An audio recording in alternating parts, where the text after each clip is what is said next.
उन्हाळा म्हटलं की उष्णतेमुळे होणारे आजार आणि विकार आपसुकच येतात.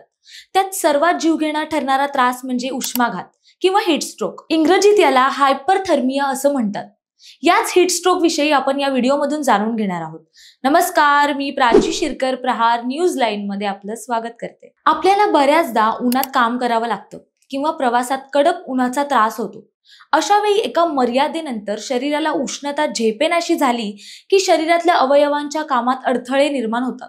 वेळीच उपचार केले नाहीत तर माणसाला जीव गमवावा लागतो. याला वैद्यकीय भाषेत हीट स्ट्रोक किंवा उष्माघात असे म्हणतात. उष्माघात झालेल्या व्यक्तीवर प्रथमोपचार करून त्याचा जीव वाचवता येतो. त्यासाठीच सर्वप्रथम अशा व्यक्तीला उन्हापासून दूर सावलीत, विशेषतः थंड ठिकाणी हलवायचं. त्याच्या शरीरावर थंड पाणी ओतत राहायचं. पाण्याचं प्रमाण कमी असेल तर रुमाल किंवा पंचा थंड पाण्यात बुडवून त्याच्या अंगावर ठेवायचा. त्याचा थंडावा कमी झाला की पुन्हा थंड पाण्यात बुडवून पुन्हा त्याच्या शरीरावर ठेवायचं. शक्यतो कपाळ, मान, बगळा, तळपाय यांना थंडावा जास्त द्यायचा. अशा व्यक्तीला पाणी पिणं शक्य असेल तर थोडं थंड पाणी आणि इलेक्ट्रॉल मिसळलेलं पाणी पाजायचं. हीटस्ट्रोक झालेल्या व्यक्तीने पाणी प्यायला नकार दिला तर जबरदस्तीने पाणी पाजू नका. ताबडतोब वैद्यकीय मदत घ्या. अशा काही प्रथमोपचारांनी तुम्ही हीटस्ट्रोक झालेल्या व्यक्तीला वाचवू शकता. माहिती आवडली असेल तर कमेंट्स मध्ये नक्की सांगा आणि अशाच नवनवीन व्हिडिओसाठी प्रहार न्यूज लाईन चॅनलला सबस्क्राईब नक्की करा. धन्यवाद.